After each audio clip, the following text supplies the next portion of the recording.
Assalamualaikum warahmatullahi wabarakatuh. Udah upload tadi, udah record. Komputer crashing. Udah 1 jam lebih bikin video, crash PC-nya. Kita rangkum aja kalau gitu. Biko telat ternyata. Biko nggak return ke area buy. Tetap kalau misalkan dia return ke area OB terbaru ada rally base rally di area 618 2620.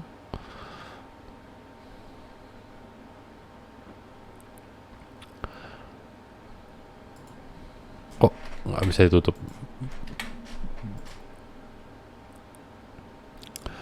Lalu ada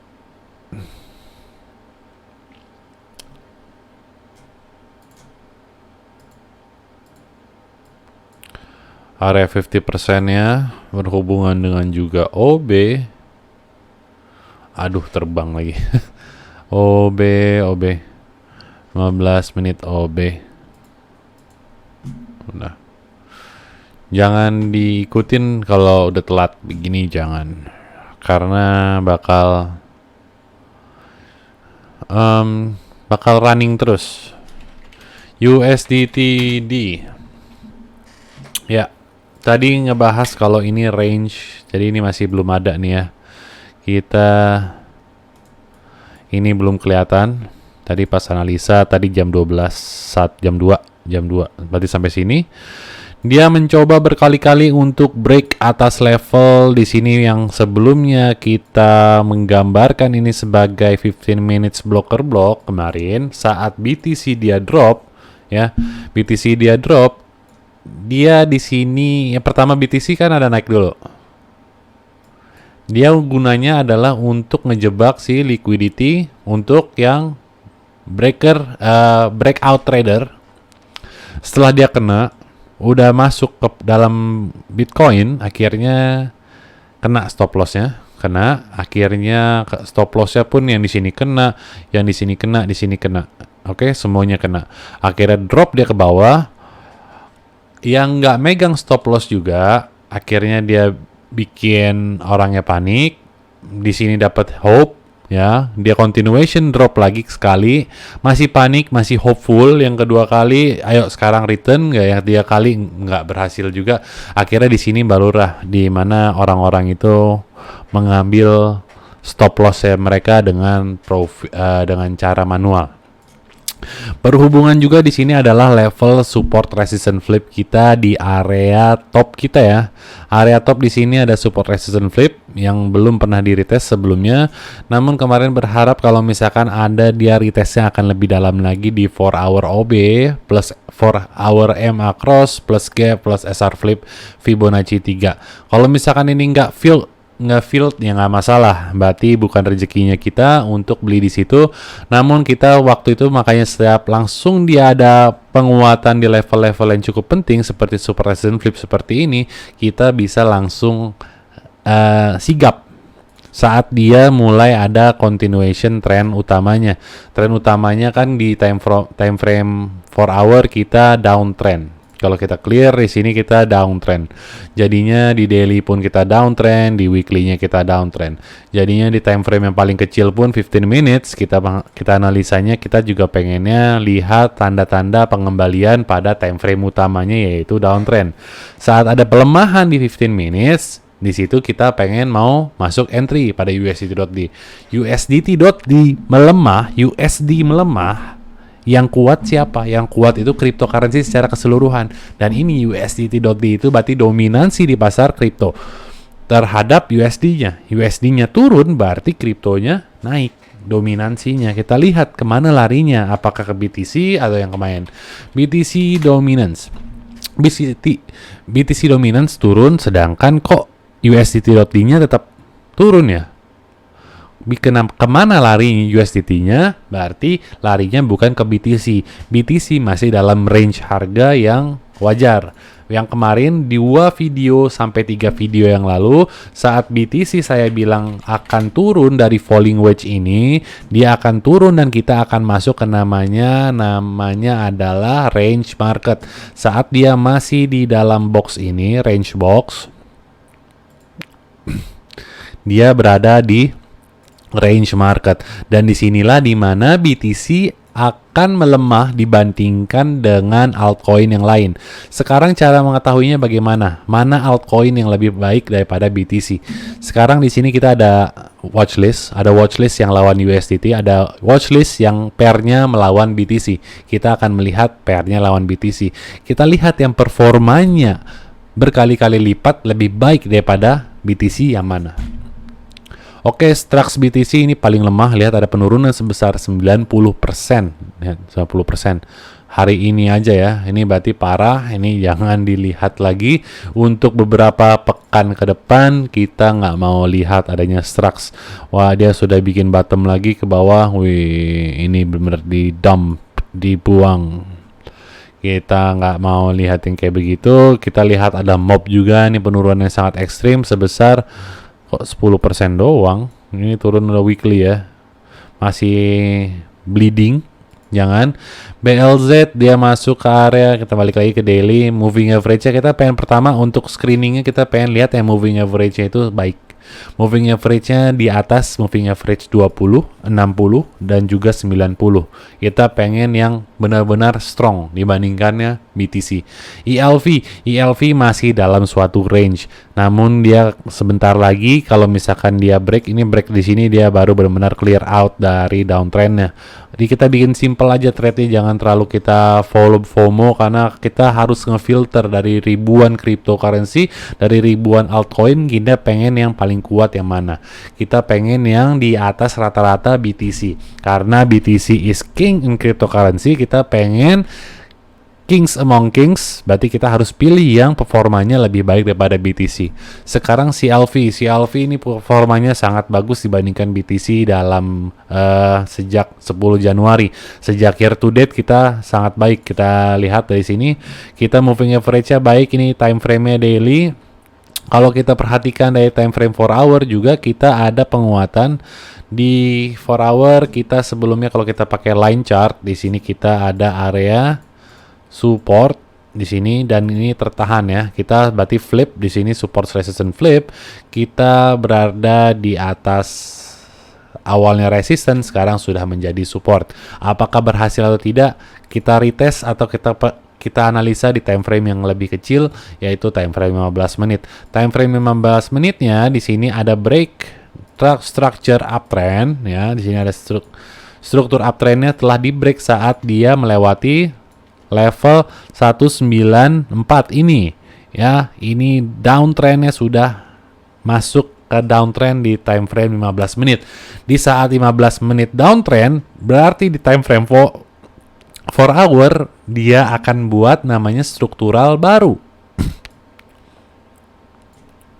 Di sini aja baru kita keluar dari suatu zona apa namanya, sideways atau akumulasi atau distribusi. Dia ke samping, berarti ini selama berapa lama, dari 13 Maret hingga ke dia breakout sampai 27 Maret, durasinya sebesar 14 hari 2 minggu. Dia akhirnya breakout ke atas. Sekarang waktunya lah dia untuk kembali retest ke level yang lebih rendah di time frame 3, bisa ke time frame 2. Ditahan di moving average ini ya. Berarti kita akan cari di sini nggak ada level supportnya, di sini 45 minutes juga nggak ada, di 30. Oke, di 30 ada. Di sini dia level OB-nya ketemu. Oh, ternyata udah di retest, berarti kita akan mencoba untuk bikin strength. Kita lihat lagi di time frame-nya. Di sini, oke, di sini ada top.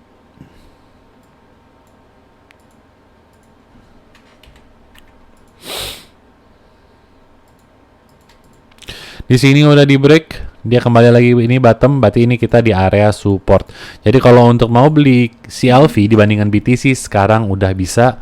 Ini kita di dalam harga yang sangat murah karena kita di moving average 90 di time frame 30. Kita di bawah harganya. Di 1 menit di 1 jam kita di moving average 60, rata-ratanya harga termurah dalam 60 jam terakhir. Di time frame 4 kita sedikit lagi dan dia baru breakout. Di time frame 1 day dia baru aja mencoba untuk membuat higher high namun tidak berhasil sepertinya kalau melihat di time frame ini. Jadi akan lebih berhati-hati, kita tunggu sampai close dulu lah. Sampai jam 7 dia baik apa enggak, sebelum kita buat keputusan. Untuk si LV-nya kita perhatikan juga USDT-nya, dia kuat apa enggak. Oke, di sini ada sideways sama juga. Di sini ada pelemahannya seperti apa. Di sini kemarin saya masuk saat dia breakout di 12674 versus dolarnya, tapi bukan versus BTC. Yang saya masuk adalah versus dolar. Jadi yang saya akan pakai adalah chart dolarnya. Yang saya perhatikan di sini juga ada namanya support, sama juga di sini area supportnya sini sudah break dan di sini ada candle wicks. Ya, satu. Kemungkinan besar dia akan bikin ini berarti sudah menjadi area liquidation atau area liquidity swap, di mana banyak area yang di sini ada gap fair value.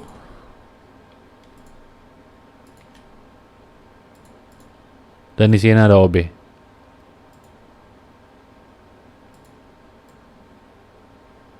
Oke. 1 hour OB. Dan di sini ada 1 hour gap. Ini sebutannya adalah rally base rally. Rally base rally, rally base rally. Di sini dia breakdown ke bawah. Di sini liquidity swapnya kena. Yang pasang stop loss di sini udah pada kena. Yang pasang buy di sini belum kena. Untuk si RBR-nya ya, di sini belum kena kalau memasangnya belum.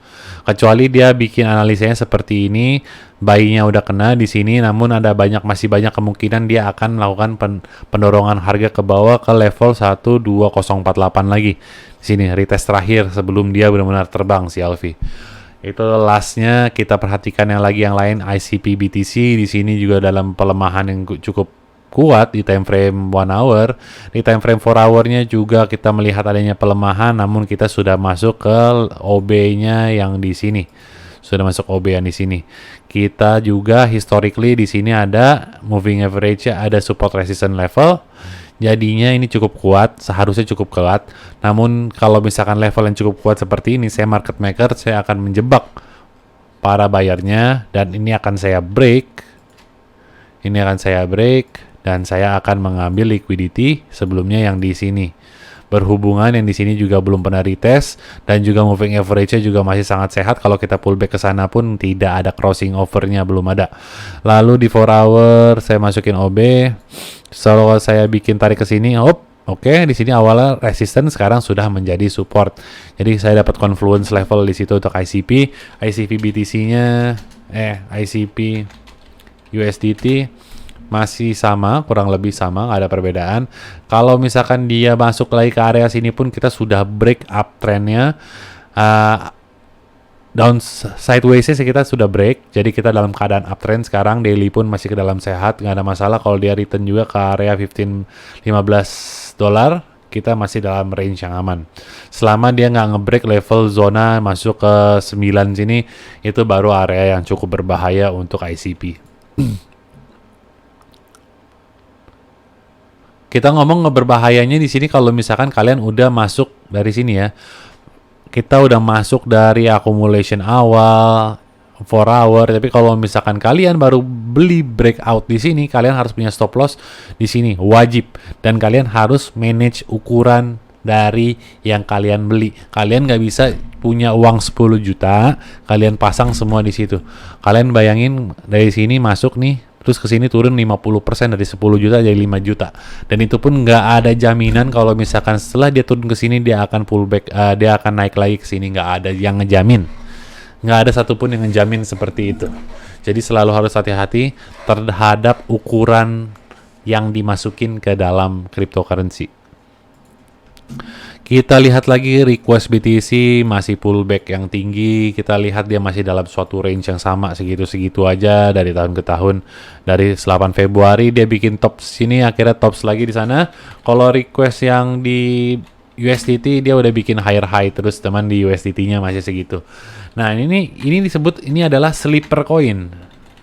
Kayak REC USDT ini adalah sleeper coin.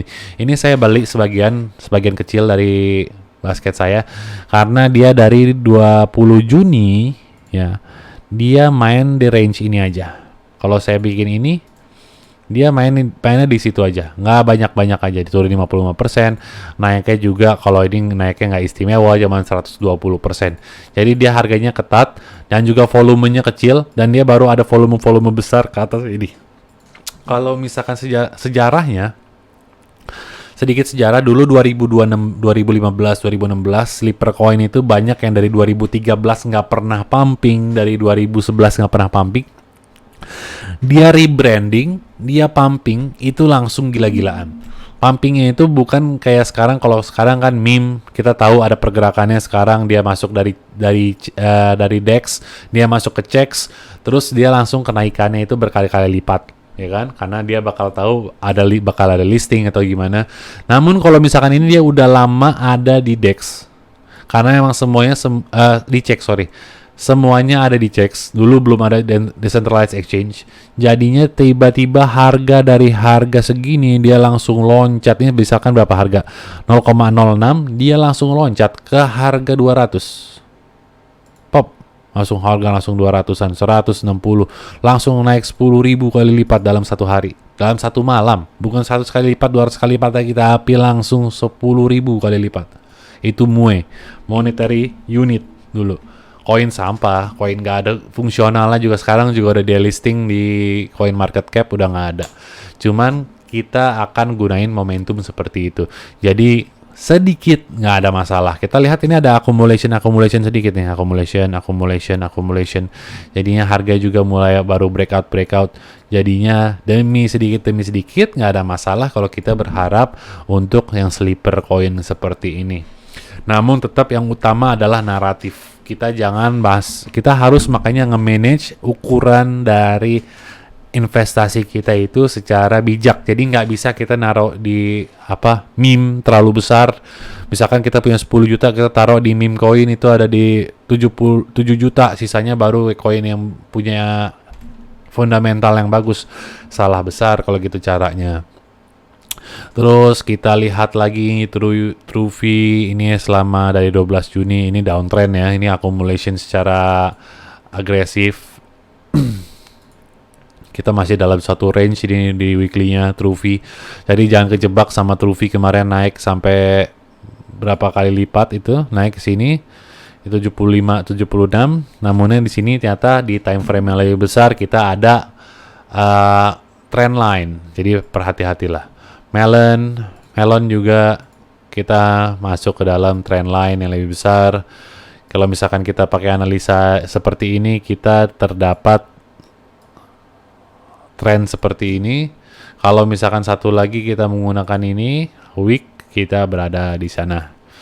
Setidaknya kita punya dua gambaran. Kalau misalkan menggunakan line chart atau menggunakan candle chart, apa yang kita dapatkan areanya. Di sini Melon dia lebih respect terhadap line chart ya. Kita lihat 1, ada 2, 3, 4, 5, 6, 7, 8, 9, 10, 11, 12. Melon Bitcoin ini masih dalam keadaan downtrend, sedangkan Melon USDT-nya sudah dalam keadaan cukup menarik. Melon ini juga adalah sleeper coin. Saya nggak beli Melon karena harus pilih salah satu. Kalau misalkan untuk ini, saya pilih request aja satu. Nggak pilih banyak-banyak. Kalau misalkan pilih kayak begini, ini yang suka naiknya langsung. Kalau kita lihat secara historical, apa yang dia lakukan? Dia pump, dia dump. Dia pump, dia dump. Dia pump, dia dump. Dia pump, dia dump. Jadi pergerakannya segitu-segitu aja. Jadi untuk mengharapkan uang untuk bikin all new time high, dia Melon ini untuk sekarang terlalu cepat. Lebih baik kita keluar dari range weekly-nya dulu. Seperti ini dia bikin bodinya keluar. kita baru bisa ngomong kalau misalkan dia sudah mulai ada struktur, dia sudah mulai ada pembeli yang jelas dan dia pengen repricing lebih tinggi. Nggak masalah kita beli di harga nantinya misalkan di 41.000 hingga 32.000 misalkan segitu. Tergantung strukturnya seperti apa. Kalau misalkan ada demand untuk membeli lebih tinggi, ya nggak masalah kita beli di 32.000, nanti kita jual di 84.000. Daripada kita beli sekarang di 26.000, kita nggak ada kepastian demandnya kuat atau enggak, akhirnya di sini kan area resistance, nantinya tahunya kita beli 26, akhirnya return ke 16. Jadinya kita beli di top nantinya, mendingan kita beli setelah ada penguatan, setelah resistance ini menjadi support. Gitu aja dulu, resistance. Cyber dia masih dalam suatu range, ini baru dan dari 8 Agustus belum ada repricing Cyber Bitcoin, sedangkan Cyber USDT-nya dia sudah ada penguatan cukup menarik. Cara pergerakannya sama seperti ZK USDT. ZK dalam time frame yang lebih rendah dia menggerakkannya hampir kurang lebih sama seperti tadi koin Cyber seperti ini. Banyak loh sekarang permasalahannya, ini kita sudah mulai banyak area-area masuk ke area resistance. Area resistance ini udah mulai banyak di beberapa koin, kita melihat across ini ya, di sini ARBTC juga. Jadi kita perlu berhati-hati lah kayaknya nih. Perlu berhati-hati. Apalagi ini saya lupa ngomong tadi di video tadi udah saya ngomong soalnya. Nanti bulan depan kita akan masuk ke namanya ada super new moon, di mana new moon kita lagi ngomongin bulan beneran ya, bulan yang ada di angkasa nih. Bulan di angkasa kalau misalkan new moon lagi di cryptocurrency itu dia lebih positif, cenderung dia downtrend. Sedangkan video yang saya lihat kemarin ada yang full moon, ada videonya bisa dilihat itu efeknya setelah itu di timing aja disamain sama chart kalian efeknya seperti apa setelah adanya new moon, setelah ada full moon. Setelah ada full moon kita kemarin uptrend ya, ini di sini nih kemarin tanggal 15 kalau nggak salah, tanggal 25 ya kemarin tanggal 25. Oke, tanggal 25 kita ada uptrend yang kuat. Hari Minggu kita ada uptrend yang kuat. Nanti tanggal 8 itu perlu berhati-hati karena itu ada full moon. Kalau misalkan full moon biasanya sering kali di cryptocurrency kita itu downtrend, dan kita bulan depan tetap di awal, itu kan di awal-awal banget ya, kita berdekatan dengan tanggal 5 itu hari Jumat pertama. Hari Jumat pertama itu ada NFP, non-farm payroll, itu adalah laporan keuangan Amerika di luar laporan farming. Jadi kita melihat laporan keuangan secara global, secara nasional di Amerika, dan itu sangat berdampak kepada ZAU USD, ya, ZAU USD masih sangat kuat, dan kemungkinan kalau misalkan ini masih trennya masih sangat kuat seperti ini, dia membutuhkan correction, dan correction itu akan terjadi kalau misalkan NFP nanti buruk, kita akan baik untuk ZAU USD, namun kalau misalkan baik ZAU USD akan mendapatkan dampak yang kurang bagus. Nah, kita juga akan lihat SPX, di sini perlu diperhatikan juga SPX USD. SPX market Amerika kita dalam keadaan range kemarin dari sini, dari 21 Maret kita masih buat lembah di sini. Di sini kita buat lembah.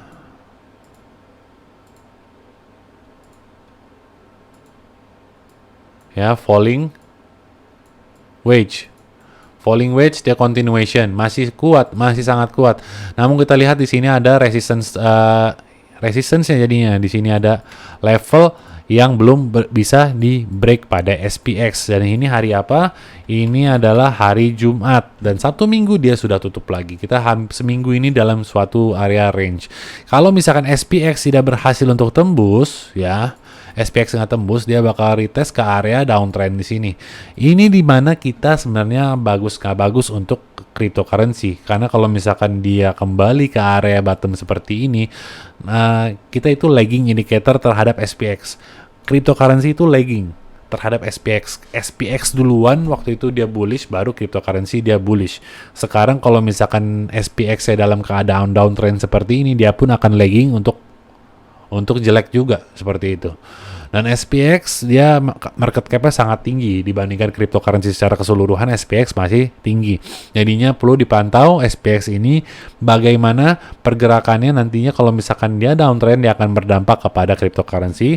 ZAU USD kalau misalkan dia jelek ya, kalau misalkan dia jelek berarti DXY ada kenaikan. DXY ada kenaikan berarti USDT.D akan ada kenaikan. Namun sekarang kita lihat DXY dulu, mata uang Amerika, pergerakannya seperti apa. Dalam daily kita masih ada di dalam range untuk penggerakan lebih bawah. Sejak dari sini ya, high time frame supply kita ada pergerakan untuk menggerakkan yang lebih bawah. Di sini bodinya primary, ada secondary. Kalau misalkan di sininya di sini sudah ada tanda penguatan, dan di sini sudah ada di super resistance flip. Jadi kita ada dalam range ya. Kalau kita perhatikan zona ini saja, kita dalam range.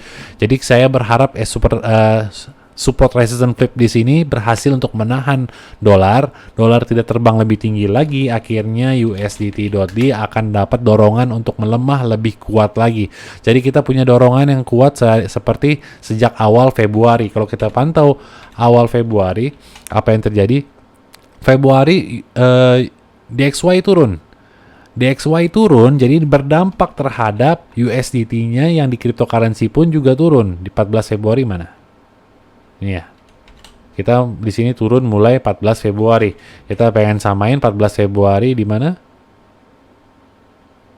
Ini dia. 14 Februari ada dorongan yang kuat karena ada pendorongan dari USDT.D semakin melemah.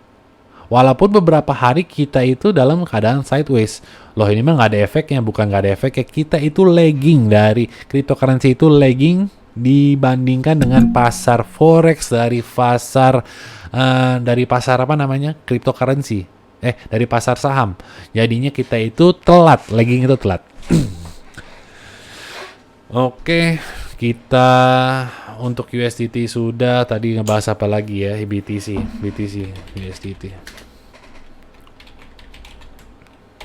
USDT belum bahas ya. Oke. Kita ini apa? Oh, kita nggak ngebahas time frame lebih kecil nih tadi. BTC USDT kita perhatikan di sini, saya bilang kalau misalkan top pertamanya sudah dibuat, biasanya top kedua, ketiga, dan keempat, ini 1, 2, 3. Udah 3 kali kita bikin fake out. Yang pertama seringkali dia akan quick sell out. Yang kedua dia akan lebih slowly killing. Slow apa namanya? Turunnya akan pelan-pelan. Namun ini dua-duanya cepat. Atau ini masih kita bisa asumsikan ini baru 1 kali ya. 1, 2, 3. Nah, dan itu pelan turunnya. Dan namun kalau bisa kita lihat pakai line chart, di sini dia nggak ada jebakan-jebakan. Namun kan aslinya nyatanya itu ada jebakan top. Kalau kita lihat di time frame 15 menit baru kelihatan semua. Ya kan? Baru kelihatan ada orang yang bikin pasang pakai breakout buy. Dia kena stop lossnya kena di sini, ada stop loss, pasang stop loss di sini, kena stop loss. Akhirnya nantilah kalau misalkan dia naik lagi bikin all time high, saya beli lagi. Oke, dia masuk ke sini. Akhirnya kena stop loss yang di sini, kena lagi di sini, kena stop lossnya lagi. Dia mencoba untuk holding, ternyata harganya deep. Akhirnya dari recovery nggak kuat, dia turun lagi. Terus dia turun naik lagi, berharap akhirnya turun lagi, baru di sini dia bikin kaki. Nah, apakah sekarang dia akan berhasil untuk menahan harganya? Ini benar-benar untuk menahan harganya apa tidak? Kemungkinan besar ini sudah tertahan kalau misalkan dia sudah jebak 2 kali, 1, 2 kali. Nah, ini 3 kali dia masuk lagi dan ini tertahan pada level support ya untuk BTC. Namun kembali lagi BTC.D. Di sini ada pelemahan yang saya lihat, masih ada beberapa kaki dulu. Jadi kakinya ini masih, ini yang paling rendah ya. Jadi saya tarik ke sini. Oke. Nah, nggak ding, udah breakout, sorry. 15 menit udah breakout karena kakinya yang paling rendah di sini. Sorry. Kita perhatiin dulu pelan-pelan. 5 menit. Enggak, belum. Secara struktur di sini belum ada yang di break lagi di time frame 15 menit sampai 30 menit pun belum ada. Kita pengen lihat BTC dominance itu berada di atas 5411 untuk dia dapat regain support, tapi di sini regain strength-nya ya. Namun di sini adalah area buy-nya. Jadi kita di area demand untuk BTC dominance-nya. Dominance berarti akan mendapatkan dominance sekarang. Apakah BTC langsung kena dampaknya? Jelas BTC akan langsung kena dampaknya. BTC langsung kalau kita lihat dengan CME bagaimana dampaknya BTCE, BTC, kok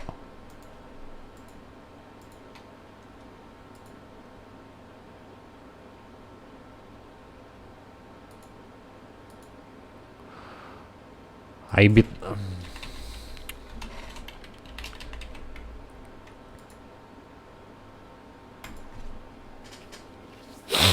ini adalah IBIT, iShares Bitcoin Trust yang diciptakan oleh bukan MicroStrategy, satu lagi BlackRock ya nggak salah.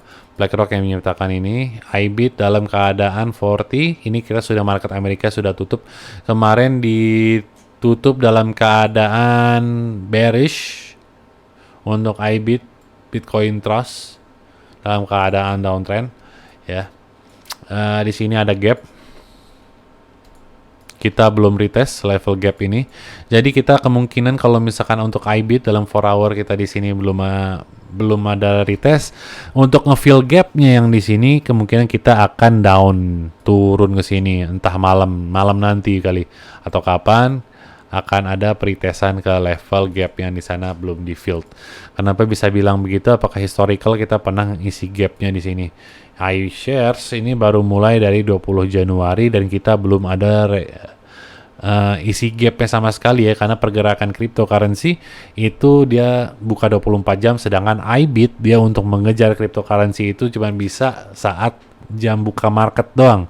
Jadinya dia akan lebih sulit untuk namanya mengejar harga murah. Oke. Dan kita secara historical kita yang baru sekali isi gapnya ini pun nggak nyampe, di sini nggak nyampe, di sini kita isi gap, di sini ada gap yang keisi, ada isi gap, di sini ada gapnya belum keisi juga. Gap yang di sini juga belum di fill, jadi banyak gap yang kosong ya. Itu yang berbahaya yang saya perhatikan terhadap iShares. Tapi bukan iShares, saya perhatikan itu kemarin BTC ini. Index stocks.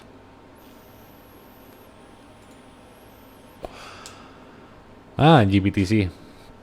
Kok nggak ada iklannya? GBTC dia lebih lama grayscale. Dia punya data yang lebih panjang untuk kita bisa melihat BTC-nya. GBTC pergerakannya nggak jauh beda kalau misalnya kita bandingkan dengan IBIT.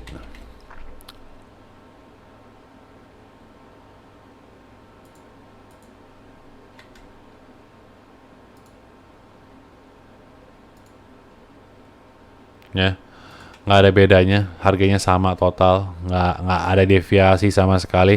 Kita di dalam market yang sehat untuk GBTC dan iShare. Kita nggak ada lihat ada permainan pasar dari CME, semuanya dalam keadaan aman. Kita BTC USDT ya, kita perhatiin lagi, ini kita pengen hapus, kita perbandingannya dengan IBIT Nasdaq, ya ini lagging, kita pengen lihat di daily karena dia nggak ada dailynya. Dari sejak IBIT masuk, kita baru sejak di sini, dia downtrend di sini ya, dan di sini bottomnya 23 Januari. Kita tarik paling bottomnya, ini adalah perbandingannya ya, harga dengan CME. CME sudah membuat namanya uptrend, di sini juga sudah buat uptrend. Jadi kita dalam keadaan nggak ada yang perlu di field, kecuali kita lihat di BTC-nya juga di Binance kita nggak lihat ada yang perlu di field sama sekali, nggak ada gap yang perlu diisi. Sedangkan di IBIT kita ada yang perlu diisi. Kalau kita perhatikan BTC ini futures, BTC1 CME futures, kita lihat juga ada gap nggak di sini. Di sini nggak ada gap, ini aman. BTC CME futures ini masih aman juga, nggak perlu ada yang di field. Tapi enggak sih, ini ada nih, ini ada gap.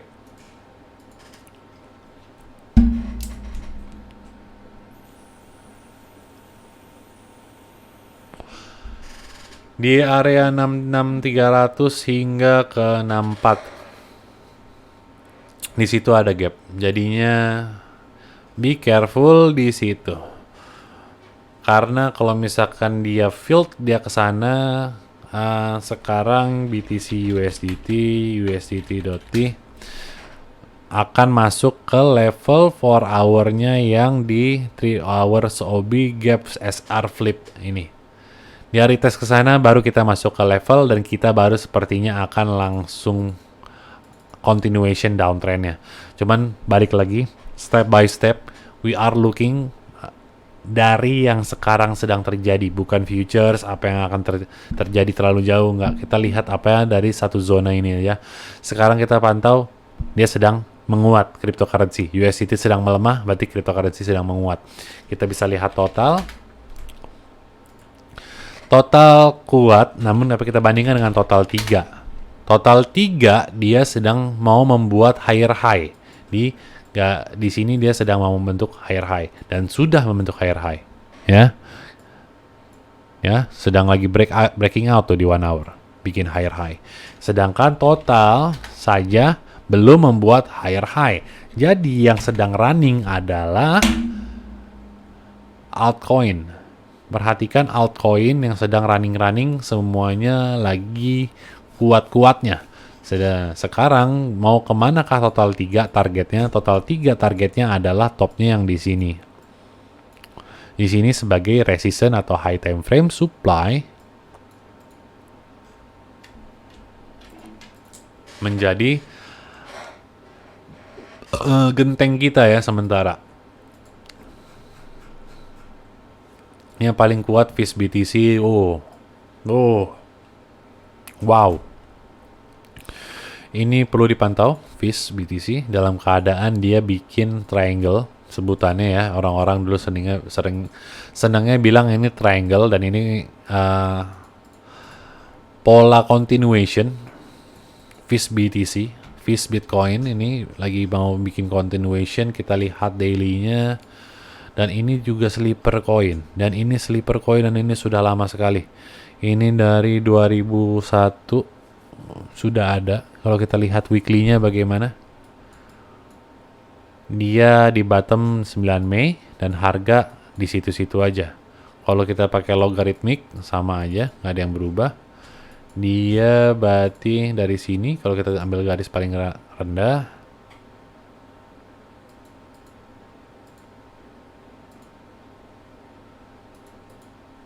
oke.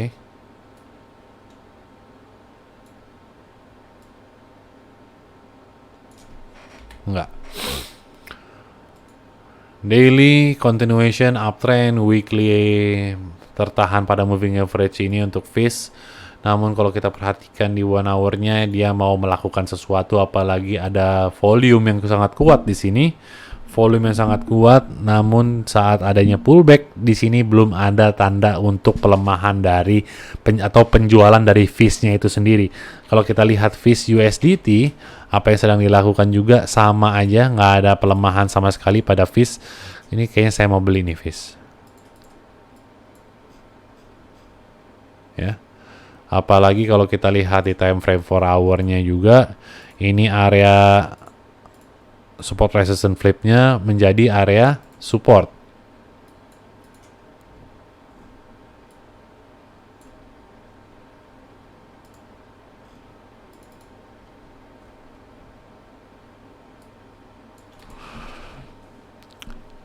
Pola ini sebenarnya kayak segitiga triangle, ini sebenarnya untuk mempermudah aja. Namun kalau misalnya kita mau belajar apa di balik harga itu, sebenarnya yang sedang terjadi dia kan membuat pola dari sini, dia bikin continuation sampai top seperti ini. Akhirnya di sini karenanya ini pembeliannya sangat kuat, akhirnya dia harus ke bawah. Dan di sini di mana saking kuatnya dia terbang ke atas lagi, di sini ada yang beli lagi dengan harga yang lebih tinggi dibandingkan ini kan. Dia bikin kuat lagi. Nah, sedangkan saat dia di sini pembelinya kuat, lebih agresif, akhirnya tapi di sini supply lebih kuat. Dan sedangkan yang tadi beli di sini sudah nggak mau beli lagi, atau dia sudah beli di sini. Namun apa yang terjadi saat supply penjual langsung ngeluarin barangnya di sini. Nah, sekarang tanya, kalau misalkan orang-orang yang beli di sini udah beli dan nggak ada yang mau beli lagi, dia semua orang berharap harga lebih tinggi. Siapa yang mau ngedorong momentumnya? Nggak ada. Market maker dia nggak akan mau ngedorong kalau misalkan udah FOMO seperti ini. Dia harus menunggu sebentar, harus menunggu. Ini kan dari 15 menit dari berapa lama ini dia sejak uptrend di sini sudah ada 12 jam. 12 jam dan dia sungguh menunggu sampai benar-benar momentum orang-orang yang di dalamnya sudah keluar. Dengan cara apa? Dari triangle ini, dia kemungkinan besar akan melakukan namanya fake out terlebih dahulu. Fake outnya dengan cara seperti apa? Ini sudah seperti ini. Nanti dia akan keluar dulu satu arah, entah ke sini, baru dia melakukan pergerakan. Kalau dia pengen menjebak. Namun kalau misalkan ini, saya akan tunggu untuk buy limit di area. Di sini ada gap juga yang udah di fill sih ya.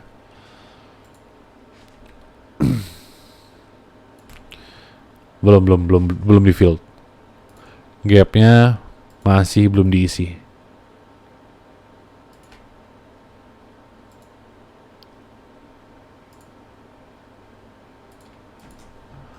Masih aman untuk kita ada gap di sana, gap 1 hour. Oke. Gap 1 hour pun ada ya. Kita historically juga ada di sini data. Ada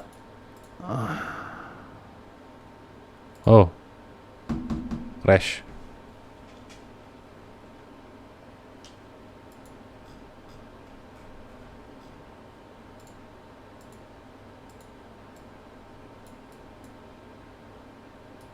Oke. Sampai sini. Kemungkinan saya bakal beli di 08150 kalau dia breakdown ke bawah.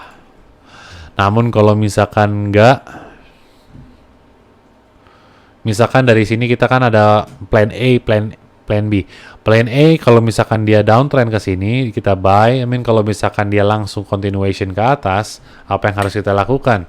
Sekarang kalau ada tanda-tanda penguatan, lagi 1, 2, 3 support ya, liquidity buy side, sell side. Oke. Yang diperhatikan kita gambarkan. 1, makin kuat. Di sini makin kuat, di sini makin kuat. Dari sini dia melemah, menguat, melemah ya. Berarti kita lebih cenderung naik. Karena di time frame 1 hour pun kita naik, di 4 hour pun kita naik. Kalau misalkan dia breakout lagi ke atas ini, kita pun harus menunggu kita clear dari atas ini untuk benar-benar namanya punya trend uptrendnya selesai untuk FIS USDT. Kalau kita beli di sini, kita prematur, belinya prematur. Nggak ada masalah, cuman stop lossnya bisa lebih dekat juga. Namun kita nggak punya benar-benar tanda kalau misalkan FIS ini sudah dalam keadaan uptrend lanjutan. Kalau kalian bisa harganya langsung terbang misalkan dari sini langsung ke 12, itu namanya beruntung. Karena kita nggak ada namanya bukti di sini dia FIS akan melanjutkan tanda-tanda continuation uptrendnya lagi belum ada. Di sini lebih cenderung dia melakukan uptrend. Di sini ada euforia, lalu ada kembali masuk ke komplasensi atau masuknya ke distribusi. Lalu kalau misalkan kita perhatikan di sama ini mirip-mirip Clover USDT. Clover USDT pun seperti itu kemarin. Ya, Clover USDT mirip kelakuannya. Dia ke sini, dia euforia, dia pergi ke bawah. Ini pun yang saya harapkan dia sebenarnya ada continuation downtrend ke bawah ya. Namun saat dia breakout ke atas dan trend line-nya sudah di break seperti ini, trend line-nya sudah di break. Ini sebenarnya bukan trend line. Ini saya sebut sebagai pola aja. Karena ini bukan trend line yang betul-betul ini bukan trend line. Apa sebutannya? Ntar saya jelasin lebih detail. Karena trend line itu dia harus membuat dari suatu pola, ini uptrend. Oke. Kita menggabungkan dari sini ke higher high ini lagi uptrend, kita menggabungkan dari low yang terbaru seperti ini. Contohnya, yang atasnya juga kita bisa gambar, sama aja begitu. Downtrend pun kita bisa menggambarkan seperti itu. Gitu. Nah, trend lainnya adalah ini, menggabungkan dua titik tertinggi, titik high apa titik low yang kita gambarkan. Nah, di sini yang valid adalah CLV. Kalau titik trend line dari titik ini yang paling rendah kan ini. Jadi kita menggambar high-nya yang ini, swing-nya, resistance. Itu baru valid trend line. Namun yang lainnya ya seperti ini bukan, namun itu lebih untuk memudahkan kalian untuk melihat suatu pola. Sebenarnya ini nggak perlu. Sebenarnya nggak perlu. Namun secara geometri saat dua titik high kalian gabungkan itu nggak ada masalah untuk kalian tarik garis nggak masalah. Namun itu tidak membuat suatu namanya trend line. Trend line adalah garis trend. Kalau misalkan dia nggak buat trend, berarti ini kan sideways, berarti nggak ada trendnya. Berarti ini bukan trend line. Ini adalah trend line. Di sini kita mau bikin trend line tapi nggak ada react, jadi nggak perlu di trend line. Ini kita bisa bikin trend line lagi di dalam sini. Ini bisa kita buat trend line. Kita bisa bikin, kalau ini kita copy paste atas bawah untuk membuat suatu tunnel gitu. Di sini bisa. Di sini tunnel, di sini bikin higher high, di sini continuation ke uptrendnya ada. Di sini kita bikin uptrend line dari bawah sini ke atas bisa. Cuman di sini berantakan trennya, non-existence, jadinya dia lebih sifatnya ngejebak aja untuk nyari likuidasi duluan. 15 days kita clover dia baru keluar, ini lebih besar momentumnya dibandingkan dengan tadi. Kita lagi ngebahas apa tadi ya? Kita nanti juga kelihatan lah di video lagi ngebahas apa. Lupa, saking banyaknya jeleknya cryptocurrency seperti itu. Saking banyaknya dia bisa gampang membuat kita lupa apa yang kita lagi fokus, karena kita banyak harus menganalisa sebanyak ini, kita banding-bandingkan mana yang sedang, walaupun sekarang lagi strong, bukan berarti dia yang terbaik. Voxel, aduh, bener-bener aja Voxel ketinggalan deh.